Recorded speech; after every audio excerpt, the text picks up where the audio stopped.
Hello, lovely humans. I am here with another story for you today. And I'm really excited for today's story because I went to go visit a dear friend of mine, Lorenzo Caviglia, who is also a storyteller, an amazing human, lives in Italy, in Santa Margherita, and we just did the cutest things together. At night, we would go for a stroll along the water, the moon was high in the sky, the stars, and we would exchange stories with each other. Of course, the joy of having a storyteller best friend. And this is actually a story that he told me and I want to share with you. This story is called Prezzemolina, which means sort of parsley in Italian, or like diminutive form of parsley, little parsley. And yeah, it's a fun one. So here we go. Often stories start with couples that are trying for a baby and unsuccessful, and they will do anything, any old woman they meet they will listen to in order to conceive. But this story does not start that way. This story starts rather with a man and a woman who are in love, and they are with child. Day by day, week by week, the mother's belly grows, and with her belly growing, so does her cravings. She craves for fresh citrus. She craves for hot bowls of polenta, and everything she craves for, her husband gets for her. As time progresses, the one and only thing that she wants to eat is parsley. She wants parsley sprinkled on that polenta. She wants parsley mixed in with pasta. She wants parsley just pulled off the stalk, placed into her mouth and chewed so that that astringent taste can fill up her mouth. Her husband, of course, does everything in his power to source parsley. Every day he goes down to the market, he buys as much as he can from the vendors, and he brings it back to his pregnant wife. Now, of course, as the season changes, parsley isn't always available. So one day he had made his way down to the market, he looked at every single vendor and stall, and there was no parsley.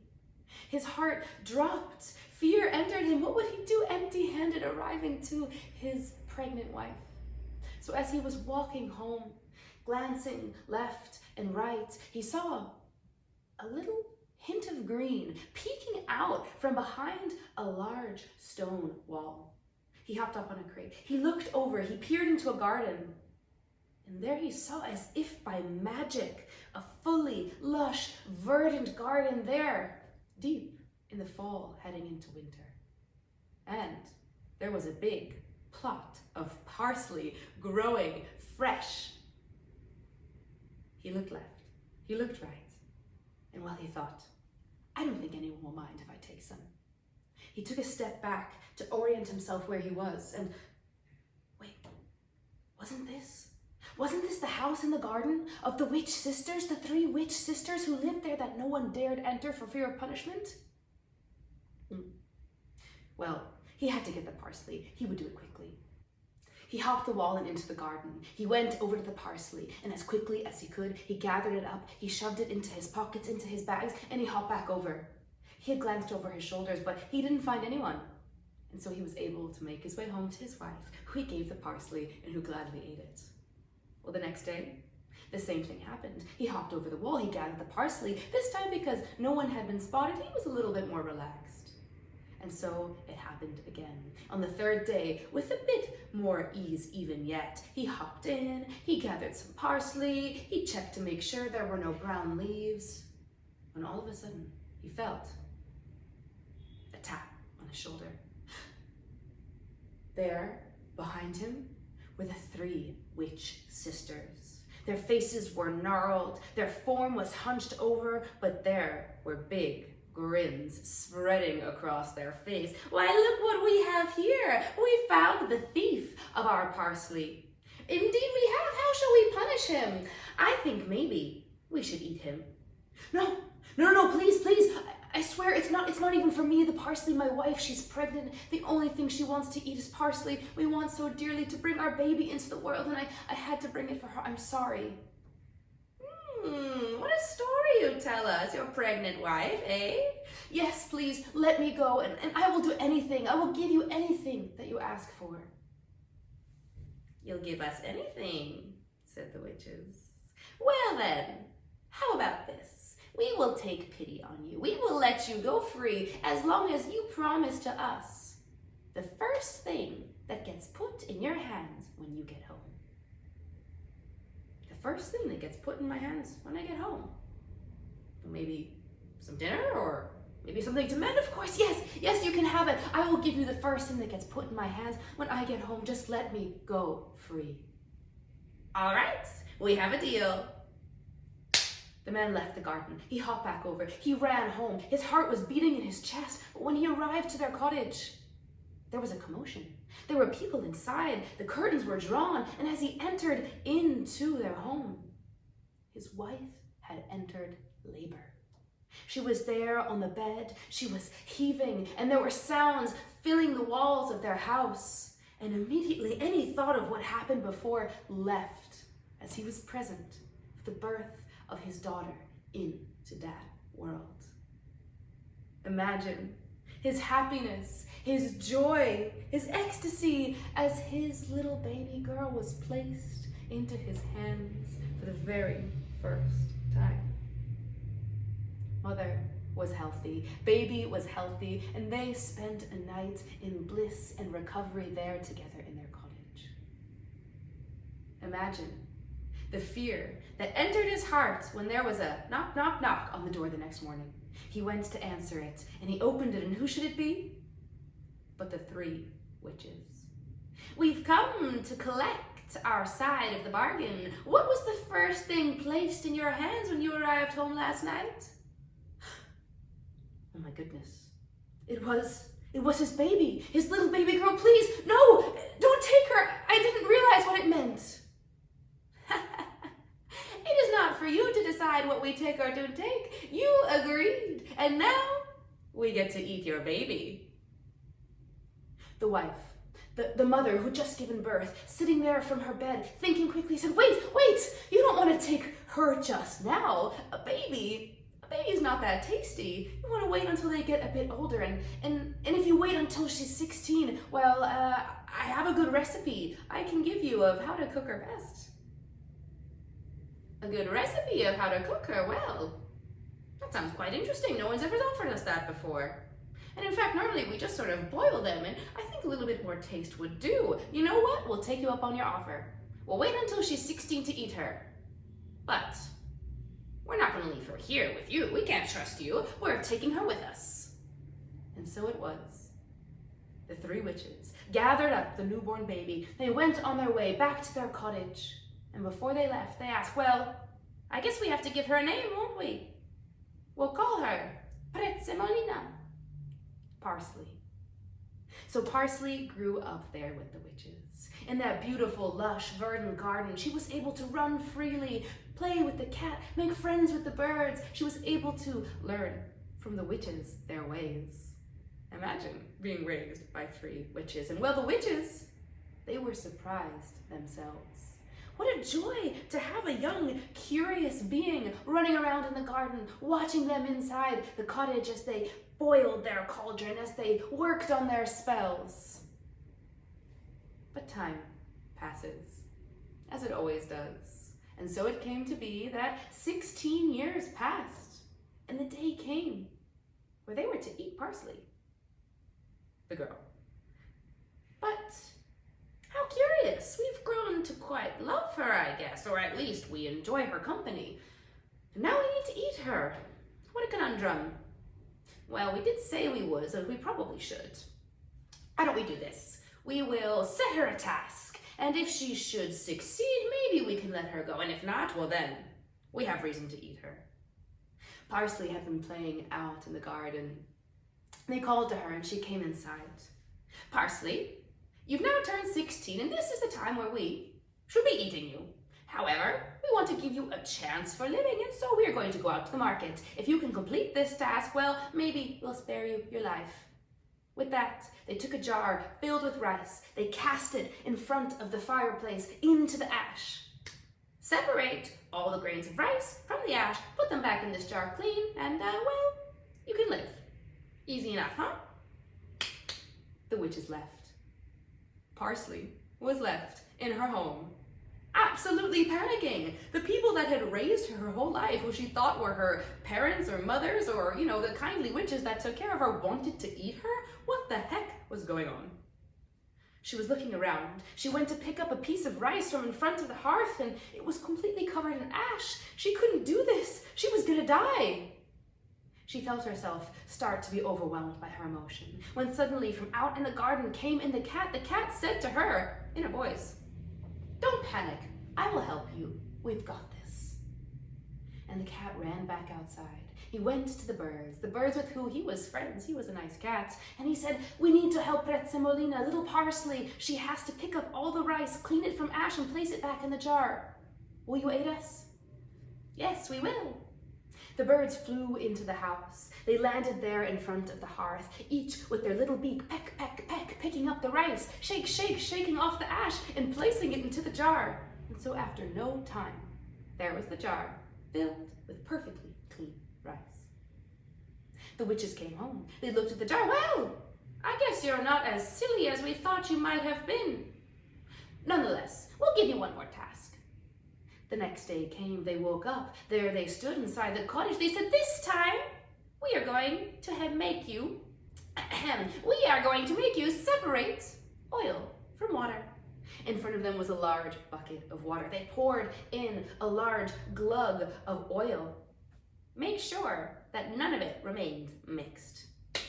And off they went. They headed to the market, and there Parsley stood looking at this mixture of oil and water.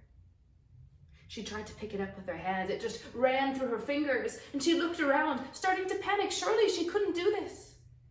But in came the cat. The cat said, "Don't worry, don't panic, I will help you, we've got this." And the cat ran out, down to the waterside. There he spoke to the fish, who were his friends. He was a nice cat, and he said, "We need to help Prezzemolina. She has to separate water from oil. Will you help?"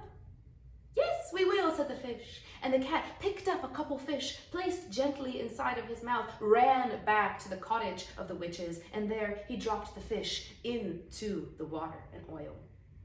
Through the magic of their gills, they were able to squirt out the oil into another separate jar, and they were able to separate the water from the oil. The witches came home. They looked, and they saw, "You've completed the task. Well, maybe we should give you more credit. But I guess if you are so smart, it might make eating you all better. We'll give you one more task tomorrow. Just wait and see." They went to bed that night. They woke up as the sun rose in the sky, and the three witches were there, looking very pleased with themselves. "We know your last task. It is to go retrieve for us from the Queen of the Witches, the Belgioso," which was translated to me by Lorenzo as the Beauty Happy Bird. "So you must go get for us the Beauty Happy Bird and bring her back here, for whoever owns the Beauty Happy Bird is the Queen of the Witches. Chop chop, get on it." And the witches left the cottage. Parsley was quite exhausted by now, doing all these tasks and reconciling with this sudden change of heart of her caregivers. She sat on a chair and she heaved a sigh. And she thought, "I don't even know where to find the Queen of the Witches and the Beauty Happy Bird, let alone how to free it from its captivity there."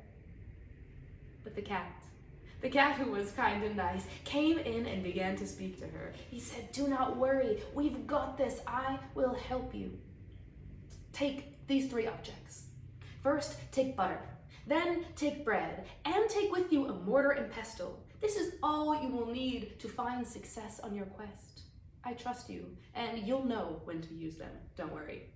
With that, the cat leapt onto the table next to the ear of the young girl, Parsley, and he whispered the directions of where to go.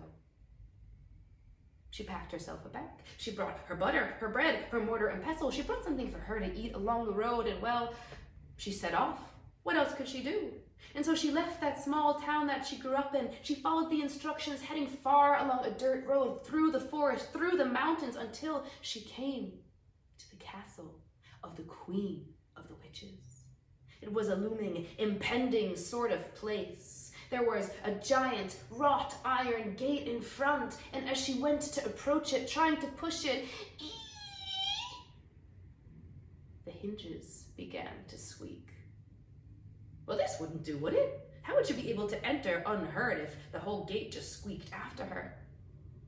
And so she took some butter from her bag. She took a little smear on her finger and she rubbed it into the hinges of the gate. When she went to push it this time, it opened quietly and smoothly. Parsley walked through the gate and she swore that she heard a little voice saying, "Thank you," as she entered into the courtyard of the castle. But immediately, bark, bark, bark, there were giant dogs running towards her. They were bloodhounds with large fangs. There was slobber dribbling from their mouths as they raced towards her. There was fear, of course. Her heart was beating in her chest. Her breathing started to move quicker, but she saw that these were the skinniest dogs she'd ever seen. It looks like they hadn't had a good meal in who knows how long.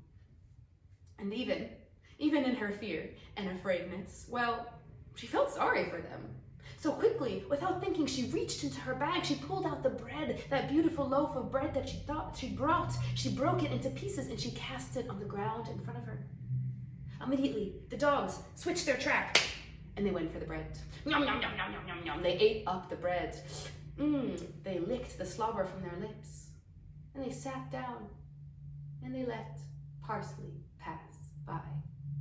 She could have sworn that she heard a small voice saying, barking to her, "That girl," as she walked into the castle of the Queen of the Witches.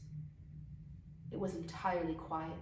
It was covered in a film of dust. It looked as if no one had been there for years, ages. In the unnatural quiet, Parsley heard something strange.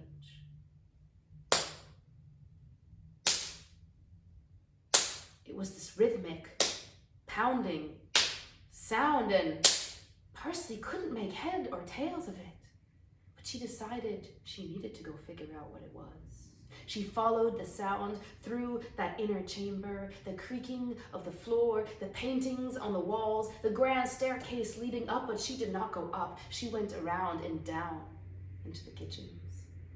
When she came into the kitchen, she saw there a giantess.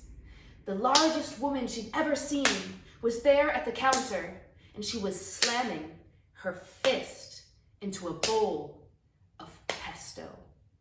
The giantess was making pesto, and there with the basil and the pine nuts and the pecorino, she was just slamming her fist in order to make it one cohesive sauce. But it wasn't just the sauce that was getting cohesively made there. There was also the blood from the knuckles of the giantess as she slammed it into the stone bowl in which she was making the pesto. It looked wildly uncomfortable.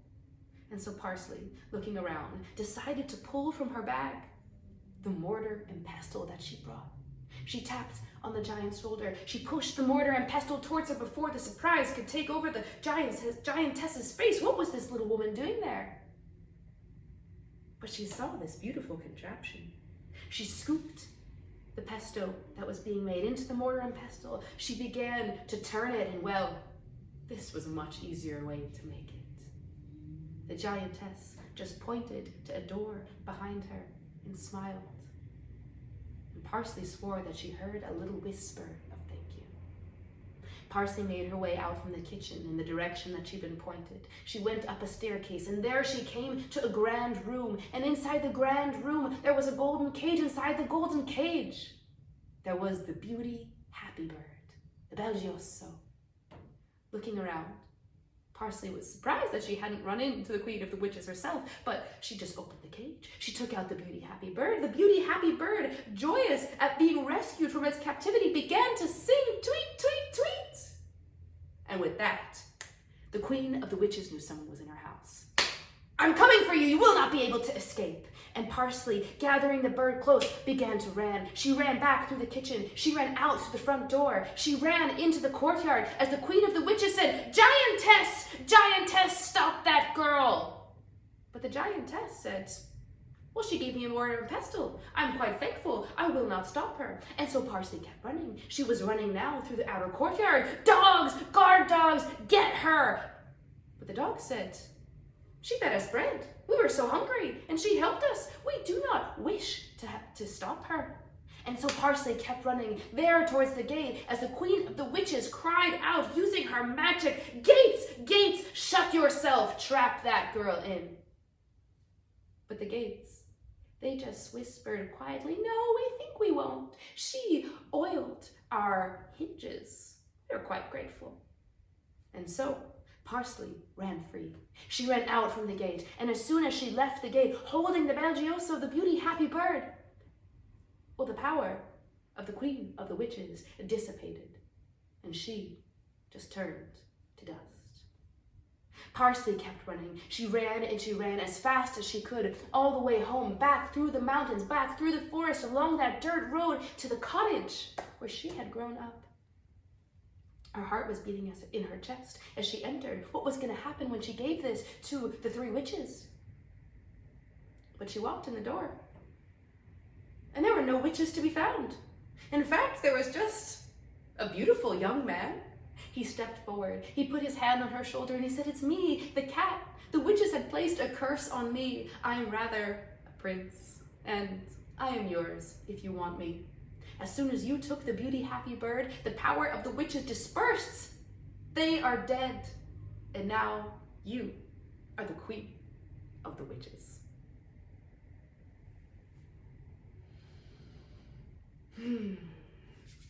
So there we go. That is Prezzemolina. It's an Italian story, as I mentioned, given to me by my friend Lorenzo, and we kind of laughed quite a bit at the ending. It's sort of random, but quite fun. And he was told that story by his mother, which is super beautiful. I'd love to hear now if there's anything that stood out to you. On this side of the story, let me know what you thought of it in the comments below, and feel free to subscribe for more stories, because I will keep them coming, even if at a regular pace. The beauty happy bird. I love the beauty happy bird. That's all for now. Thanks, and take care.